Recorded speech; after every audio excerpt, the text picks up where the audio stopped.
So who's your top candidate, Breech? Oh yeah, Neil Lomax, you're right. I think, obviously Eric Bieniemy is going to be interesting because, there was a lot of where he should have gotten a job last year, and he's probably thinking his lucky stars that there's a few, the Jets, that would have been, you ruin your career if you go to the Jets, because if they stink, you're probably not getting another coaching job.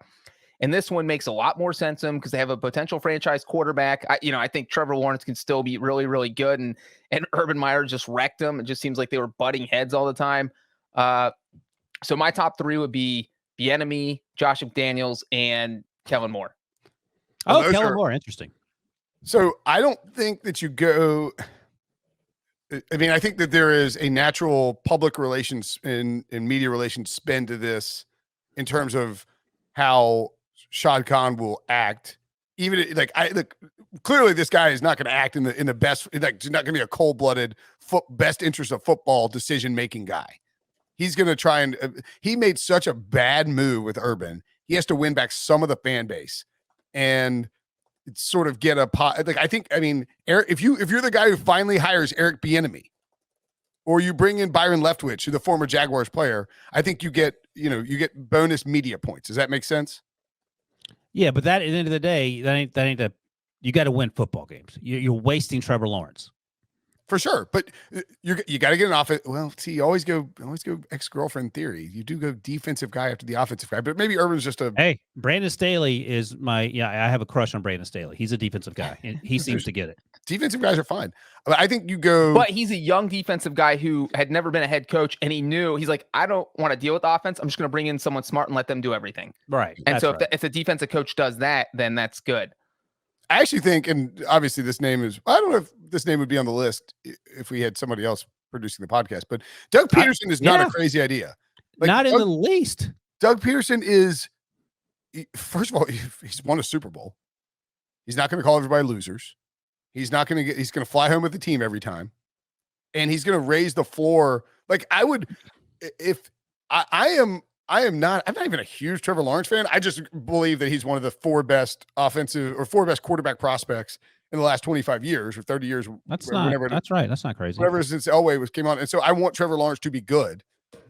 So if I'm thinking of candidates who would make me feel comfortable that they won't destroy Trevor Lawrence, Doug Peterson's up there. Like I feel comfortable that Doug Peterson would help to push Trevor Lawrence forward in his progression as a quarterback. Debo, what are the blind spots? Who would Brinson push? Doug Peterson. Okay, yeah, I think that's a good one too. Byron Leftwich as well. I would be okay with, but we have empirical evidence of Doug Peterson operating as an NFL head coach. I actually think he would be the most interesting candidate because it's not many times you can go out and hire a Super Bowl winning, Urban Meyer had all this college credibility, which is one thing because that doesn't always translate to, actually rarely translates to the NFL. Clearly didn't. But a Super Bowl winner who presumably is still a good coach and just left his team on bad terms because he didn't like the front office, that would seem enticing to me if I'm Jacksonville. So, Debo, what are the blind spots that end up getting Doug Peterson fired? Was that more a function of the front office and Howie, or was that something that he wasn't doing that he was doing when Frank Reich was there? I think it's what Breech just said. He didn't necessarily like the direction of some of the front office, and I think it was not 50-50, but almost as much Doug kind of wanting out as the Eagles firing him. I think it was clearly not 100% mutual, but I think it was probably close to it. God, calling him Doug. In my we get another Doug in Jacksonville after our last Doug. They can't go 2 out of 3 Dougs. Can they hire Doug from Nickelodeon to be their head coach? Big head Doug.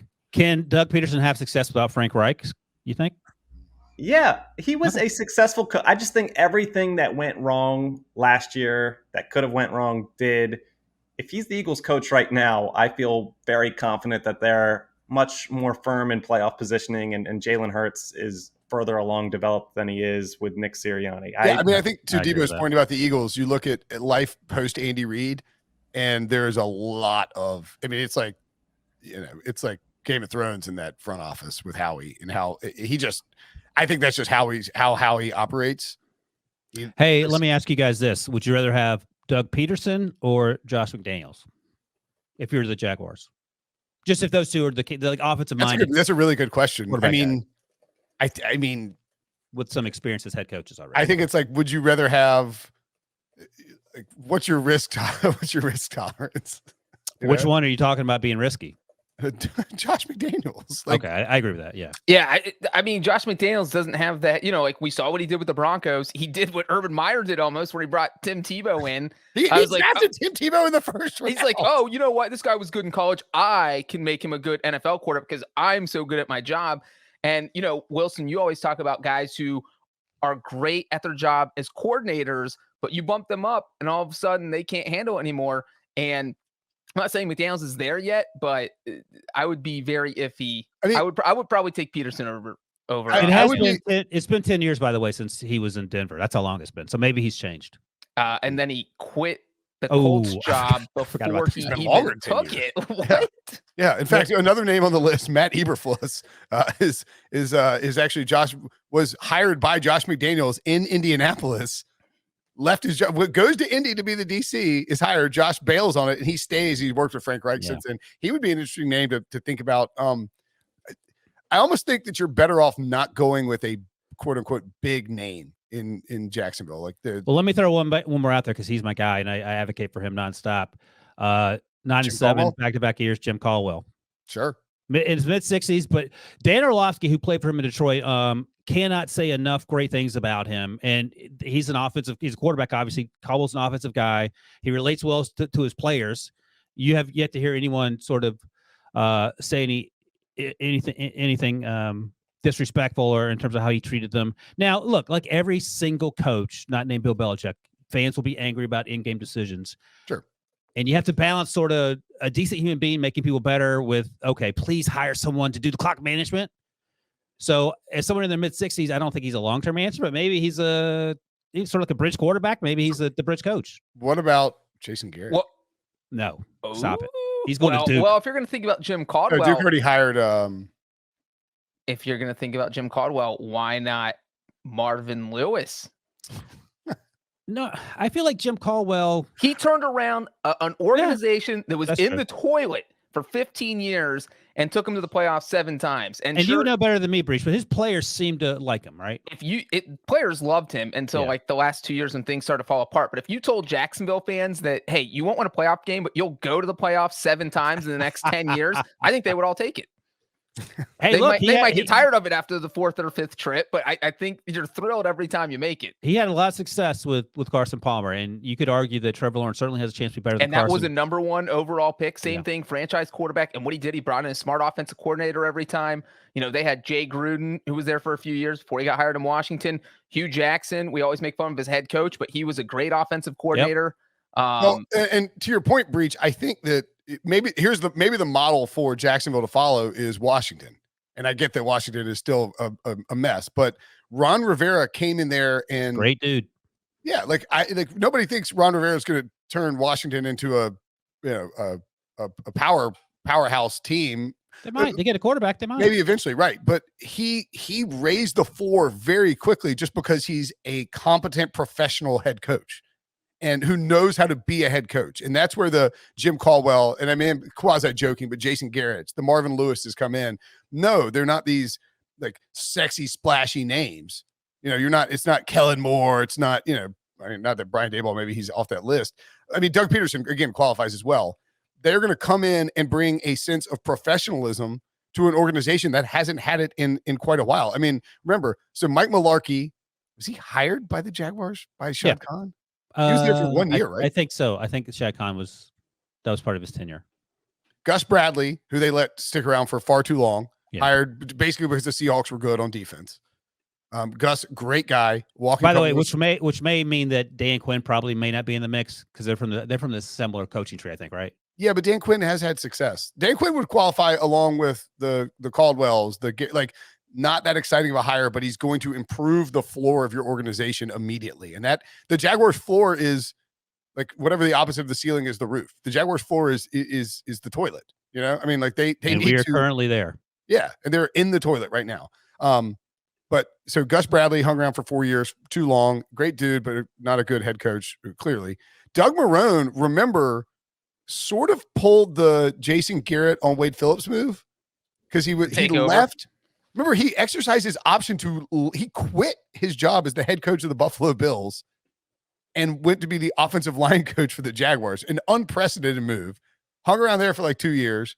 Gus Bradley gets fired. Doug Marrone takes over for a long time. And then Urban replaced Doug Marrone. These are not. And also, like, it's one of those things where somebody's complaining about their problems all the time. You're like, well, maybe you're the problem. And that's kind of with Shad Khan, where you've been there 10 years. You have only had one winning season in that time. This is the 5th coach you fired. So what tells me is that whatever you've been doing with your past coaching hires, you need to figure out something else out because you're not doing this right. So it's the Seinfeld episode.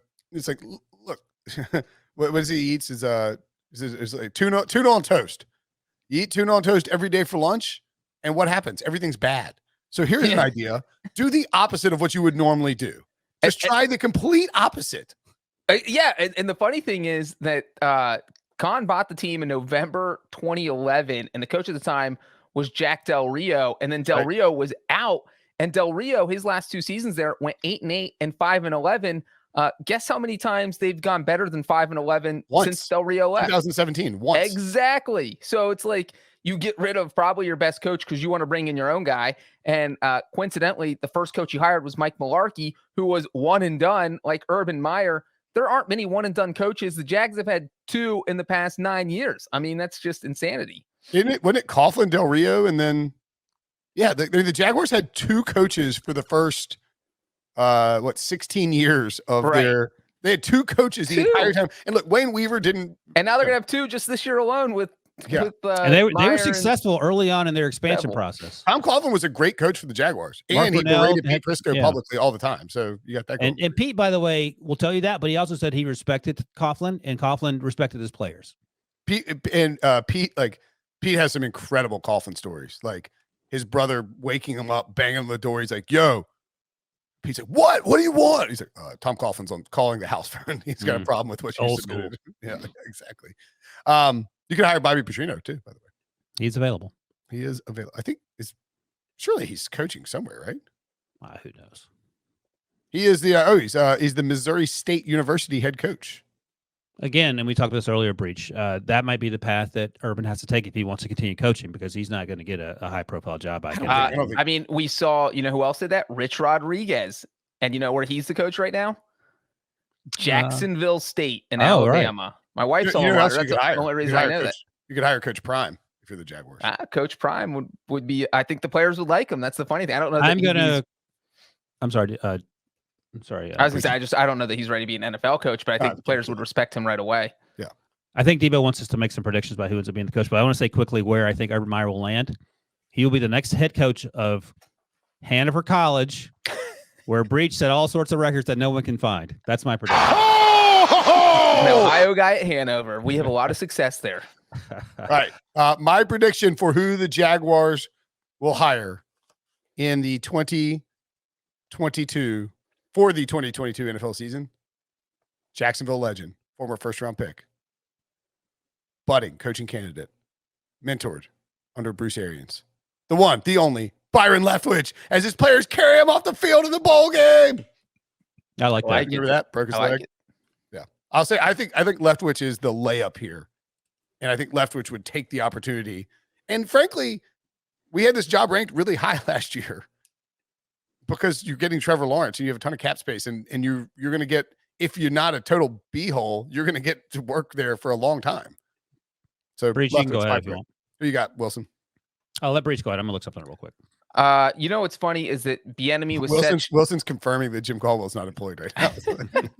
Bieniemy was such a hot candidate last year, and now this year the Chiefs' offense just hasn't looked very good. And that's I don't know if that's going to knock him down the rung of the amount of interviews he's going to get in the offseason. But you know what? I am going to go Josh McDaniels. Because I think this is one of those jobs. I still can't believe, Indy made sense because he wants a franchise quarterback there. And of course, he doesn't take an Andrew Luck, retires. I don't think Trevor Lawrence is going to retire next August. So I think that And it doesn't look like Belichick's not going anywhere. You know, Right now, Belichick's thinking, I have my franchise quarterback in place. I've got this great defense. I can win. I can keep winning this division. And Josh, you can go to Jacksonville. We're not in the same division. We'll only see each other once every few years, and that works. And that's what I think McDaniels wants. He wants the franchise quarterback in place. He wants an offense he can build around. Then he'll bring in, one of his ex-Patriots lackeys to be the defensive coordinator. I'm going to go with Adam Gase. I'm not going to go down. Hang up. Let him end on that. I mentioned, by the way, that he was one of the winners for each in light of this Urban Meyer. Because he doesn't look so horrible anymore? Yeah, absolutely. Freddie Kitchens, by the way, another one. I think I'm going to go, I love the Byron Leftwich thing. I think Josh McDaniels, I'd be a little concerned about the history. Maybe he's turned over a new leaf, including the Colts stuff, which was more recent, of course. I like the idea of Eric Bieniemy if he fills the needs of what they're looking for. And I would implore Shad Khan to hire a consulting firm. Don't do this by yourself, because you've shown it's like you're trying to fly the space shuttle and you keep driving it into the moon. Just have the astronauts fly the space shuttle. You can't do it. Like, he's trying to be the pilot. He's not. No, it's like you're trying to fly a space shuttle and you hired a 4-year-old because he drove a Power Wheels down the driveway once. Fair enough. Whatever. It breaches better the analogies. That works. I'm going to go with like somebody flying a space shuttle into the moon. Straight. How did I hit that? Oh. It can happen. I'm going to go with Doug Peterson. I think another opportunity to call him Doug. Depot gave him a resounding thumbs up and a letter of recommendation that is glowing. And he didn't leave, he left on bad terms with the Eagles, but it never felt like it was his fault. Like the Mike McCarthy stuff, when he was run out of town by Aaron Rodgers, you're like, oh, I can see some of that. Aaron Rodgers, maybe he's a jerk or whatever, but it wasn't like Mike McCarthy was doing all the things he could have done to make that team better. And Mike McCarthy has resurfaced. He's having success in Dallas. I think that infrastructure in Dallas is clearly better than it is in Jacksonville. But as Prisco notes, the Jaguars have $70 million in cap space. They have a ton of draft picks. They have Trevor Lawrence. They play in a state with no income tax. You can get people to come play there. You just need the right head coach. And I think Doug Peterson lends that credibility quickly. I think Byron Leftwich would as well. But since he's already off the board, I'm going to go with Dougie. Okay, there it is.